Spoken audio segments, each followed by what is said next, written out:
네, 안녕하십니까. 방금 소개받은 신상목이라고 합니다.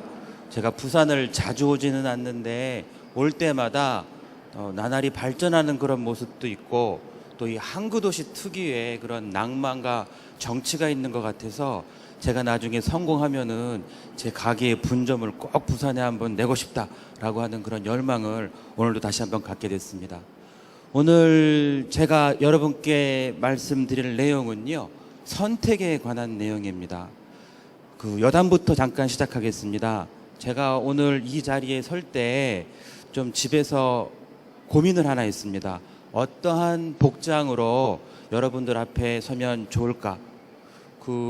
여러분들에 대한 예의를 갖춘다는 차원에서는 양복을 잘 차려입고 나오는 것이 정답이겠습니다만은 또 생각해 보면은 그 양복은 제가 요즘 양복 생활을 하지 않고 제가 실제 일하고 있을 때 모습을 앞치마를 둘러낸 이런 모습으로 나타나면은 보다 진솔한 저의 마음이 전달되지 않을까라고 하는 차원에서 어느 쪽을 택할까 고민을 하다가 그래도 제가 현재 어떻게 살고 있는지 또 어떤 마음으로 하루하루를 보내고 있는지 그런 부분들에 대해서 여러분들께 진솔된 마음을 전달하는 게 좋겠다라고 하는 차원에서 이렇게 앞치마 차림을 선택을 하고 이 자리에 서게 됐습니다.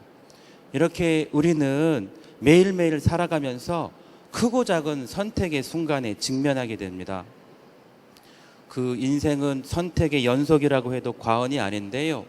그 선택 중에서 가장 인생에 있어 중요한 선택 중에 하나가 자신의 일에 대한 선택, 자신의 진로에 대한 선택이 아닐까 하는 그런 생각을 좀 해봤습니다. 저 같은 경우에는 방금 소개가 있었습니다만 지난 16년 동안 외교통상부라고 하는 정부기관에서 공직 생활을 하다가 작년에 외교부를 사직을 하고 우동 가게를 하나 오픈을 했는데요. 어떻게 보면은 굉장히 개인적인 선택이고 그냥 제 스스로의 만족을 얻기 위한 그러한 선택이었습니다만 그게 제가 생각하기에 놀라울 정도로 언론에 이렇게 보도가 된다든지 심지어는 뭐 일본 신문에까지 보도가 될 정도로 저의 이러한 개인적인 선택이 화제가 된 적이 있었는데요. 그거는 아마 그냥 공직생활 관두고 우동집 열었다, 잘했다 그런 의미가 아니라 뭔가 우리 사회에는 지금 안정적이고 제도적이고 틀이 잡힌 것을 희망하고 갈구하는 그러한 어떤 젊은 세대의 그러한 성향이 있는데 그러한 것에 반해서 뭔가 좀 신선하고 뭔가 참신한 그러한 선택을 했다.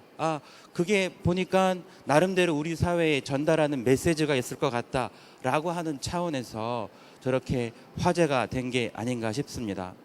사실 제가 어느 직장보다도 안정된 직장이라고 할 수 있는 외교통상부를 그만두고 앞날이 보장되지 않은 그러한 새로운 길에 접어드는 선택을 할 때에는 제 나름대로 정말로 고민이 많았고 내적으로 갈등이 많았습니다. 또 그만큼 오랜 준비 기간도 있었고요. 외교관 생활을 하면서 제 스스로 느끼고 깨닫고 했던 그런 부분들이 다 반영이 돼서 제가 작년에 결단을 내리고 행동에 옮겼습니다만 전반부의 어떠한 제 인생의 직장에 있어 첫 번째 선택에 제가 어떠한 경험들이 있었고 어떠한 내적 성찰이 있었기 때문에 그러한 결단을 내리게 됐는지 좀 찬찬히 설명을 드리면은 조금 더 이해가 쉽겠습니다만 오늘은 시간 관계상 저의 외교관 생활에 대해서는 제가 생략을 하도록 하고요. 저의 두 번째 인생의 나름대로의 제가 새로운 길을 도전하는 지금 그런 입장에 있는데 어떻게 그러한 새로운 도전을 시도하게 됐는지 감행하게 됐는지 그에 대한 저의 생각들을 조금 말씀드리도록 하겠습니다. 제 선택에 관한 스토리가 모든 분들에게 다 의미가 있을 것 같지는 않고요. 일부분의 분들, 특히 뭔가 자기가 하고 싶은 게 있고 열정이 있는데 그 장래성이 불투명해서 고민을 하고 있는 분들, 또는 자기는 이 분야의 열정을 갖고 한번 그 분야에 한번 천착을 해서 이 길을 걸어보고 싶은데 주위에서 만류를 한다든지 그래서 지금 흔들리고 있는 분들, 그런 분들에게는 아마 제 스토리가 하나의 어떠한 사례로서 참고로서 의미가 있지 않을까 생각을 해봅니다. 자, 그럼 제 선택에 대해서 말씀을 드리겠습니다.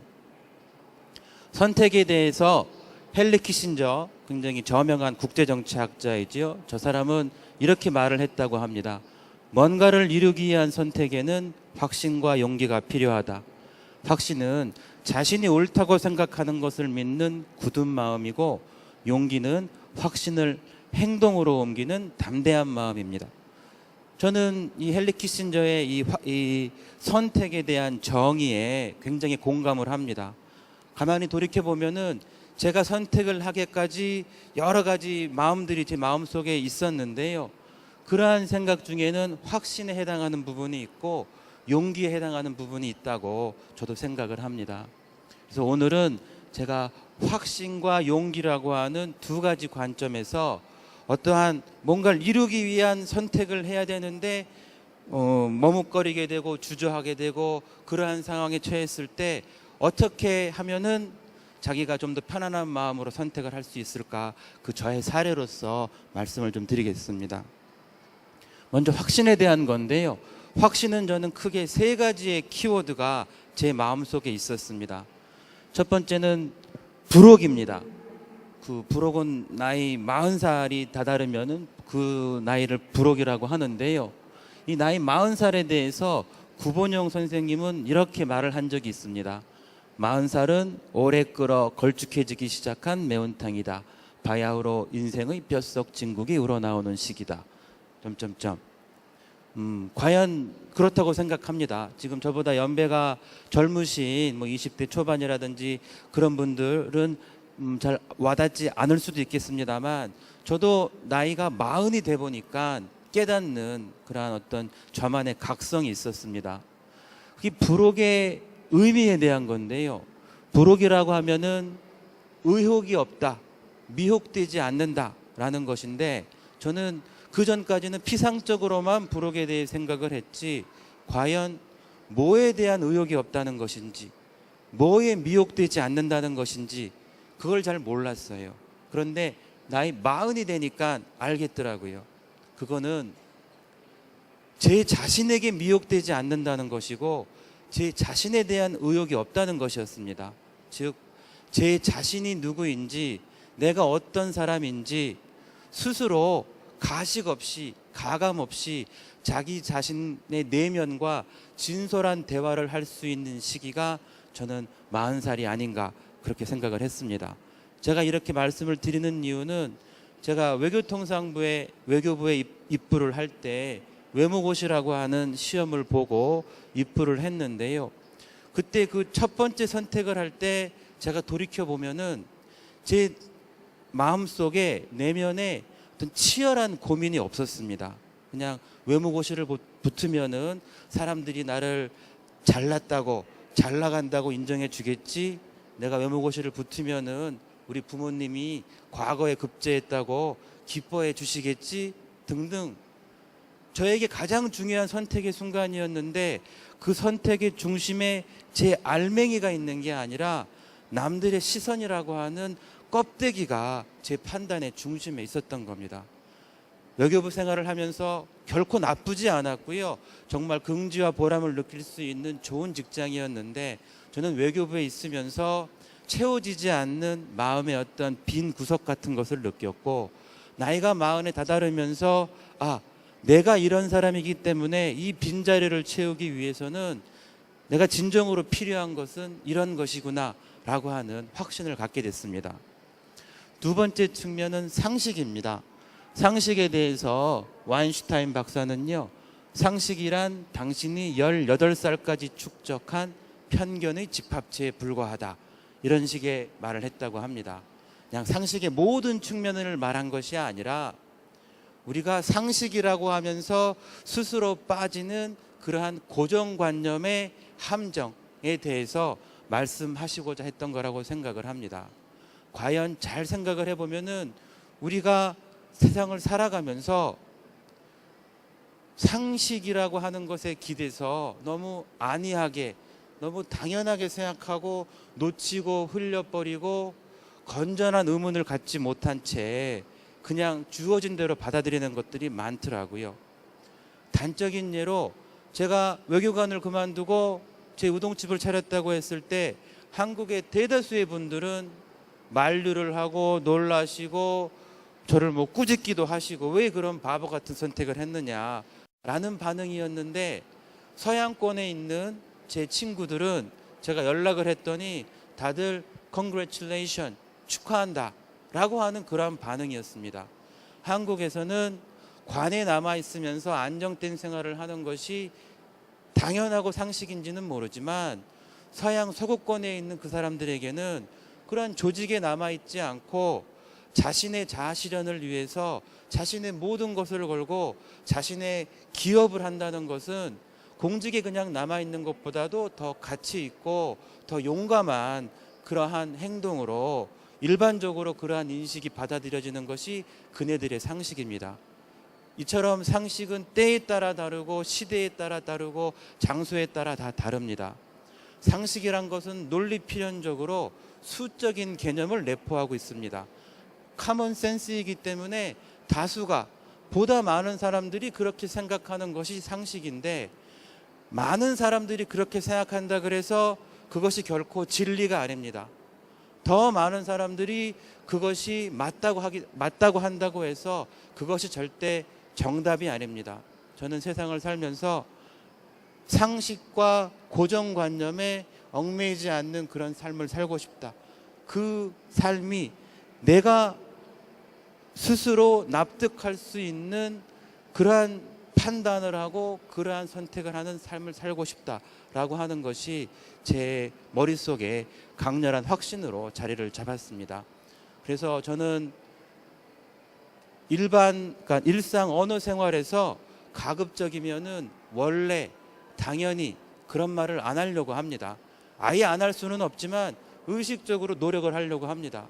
어떠한 대화를 하는데 뭘 새로운 걸 추구하려고 하는데 그거 원래 안 돼, 그거 원래 그런 거야 라고 상대방이 나와버리면은 제가 더 이상 나아갈 방도가 없잖아요. 원래 그렇다는데, 당연히 그렇다는데.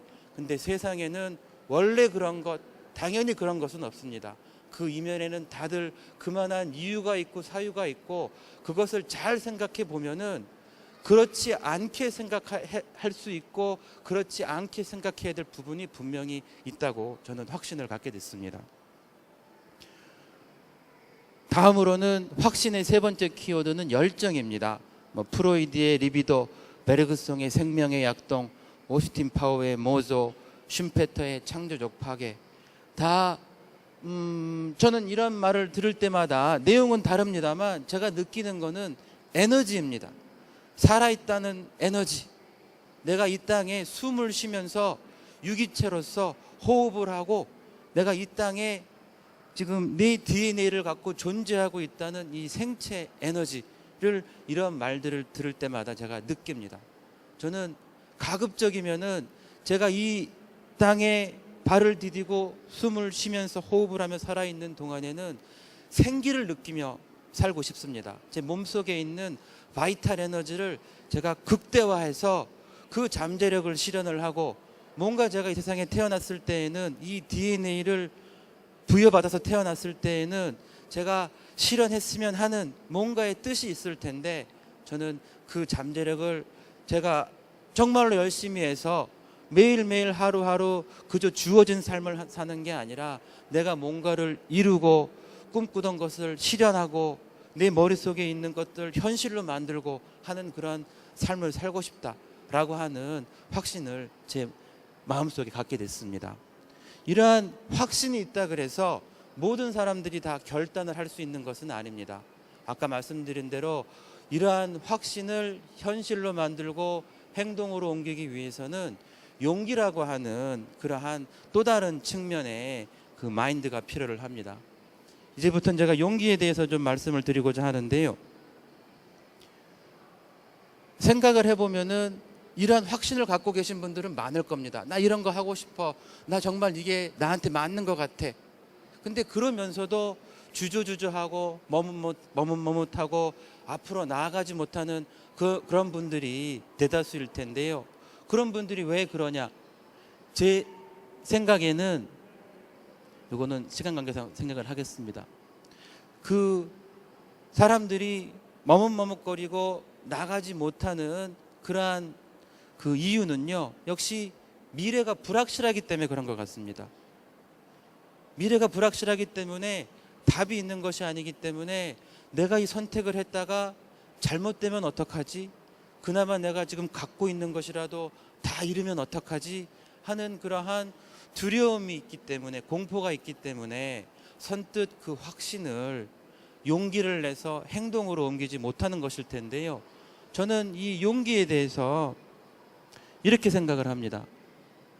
막연한 기대가 있고 막연한 두려움이 있습니다. 막연한 기대에 대해서는 세간에서 말들이 많습니다.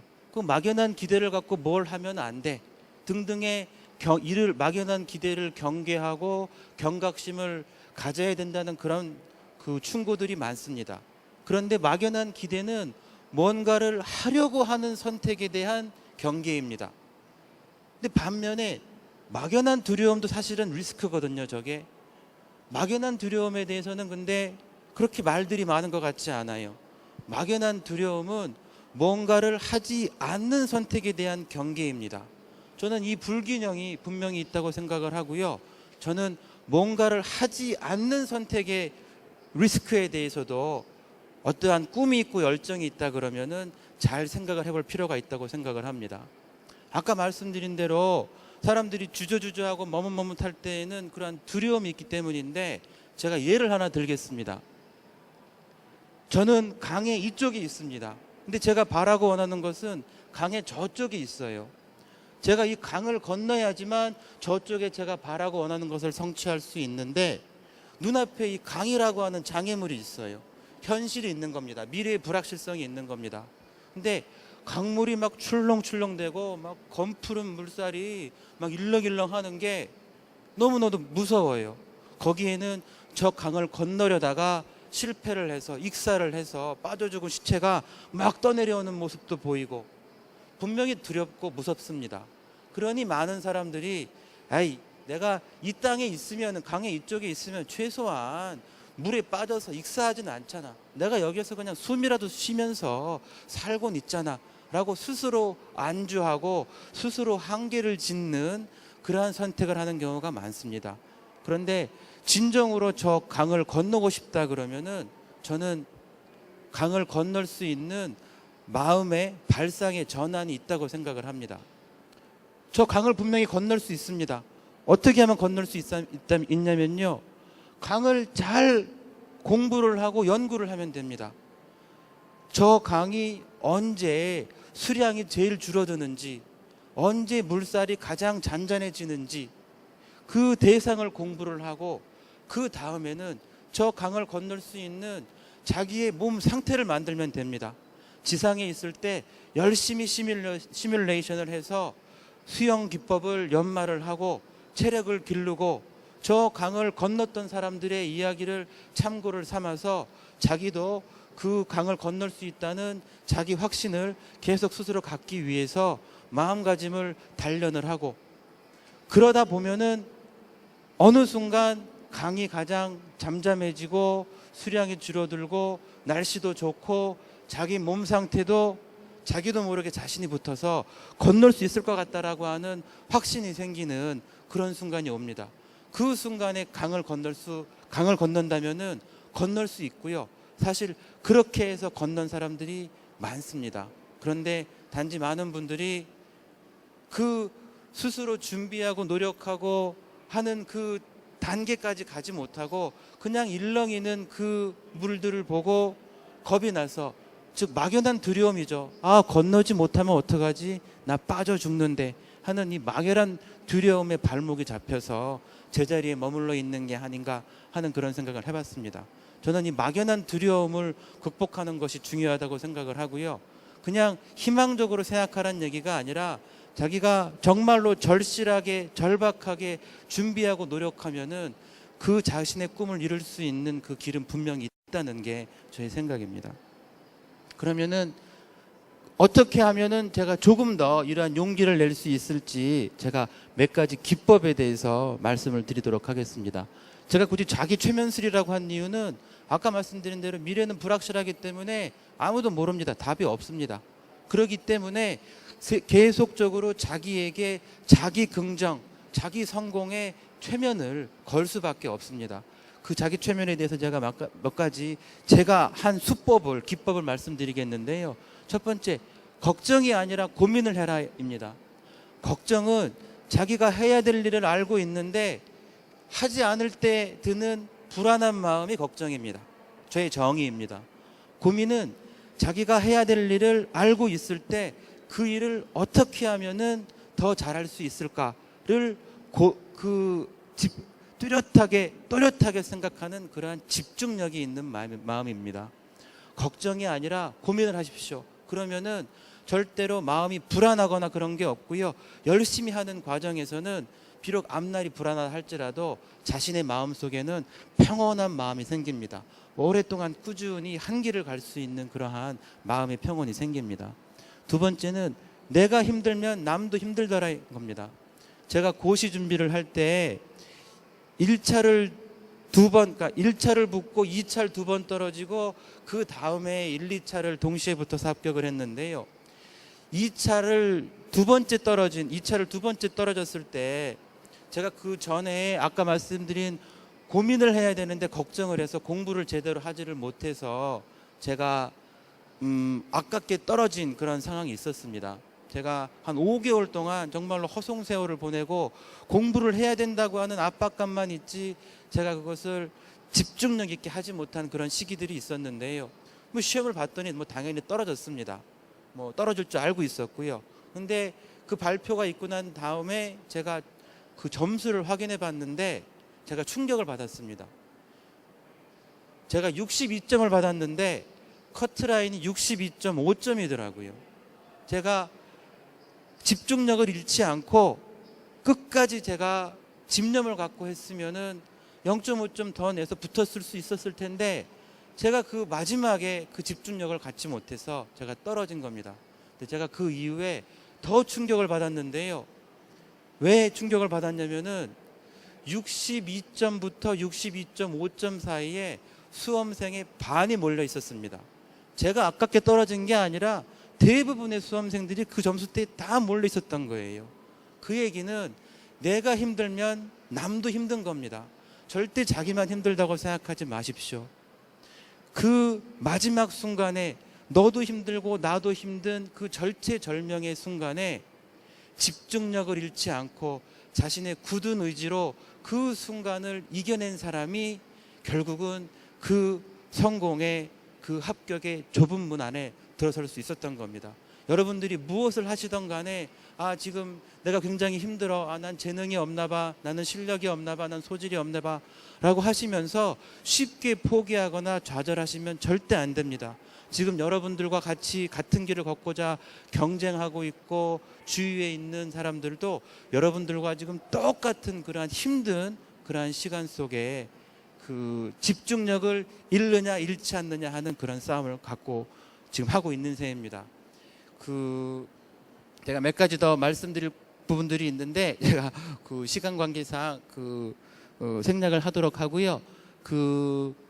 마지막으로 제가 드리고 싶은 말씀은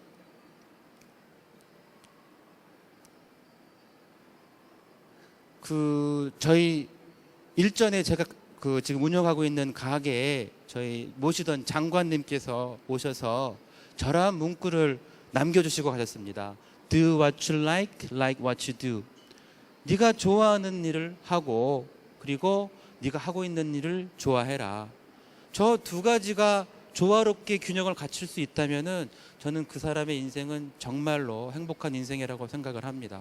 저도 제가 선택을 한 만큼 하루하루 요즘 설레는 마음으로 그렇게 살고 있는데요. 저도 이런 인생을 앞으로 살기 위해 정말로 열심히 노력을 할 거고요. 여러분들도 여러분들 인생에 있어서 제가 한 선택으로부터 조금이라도 영감을 받아서 군인들이 이러한 삶을 살 수 있는 그러한 선택을 하시고 또 그러한 삶을 사실 수 있었으면 좋겠습니다. 감사합니다.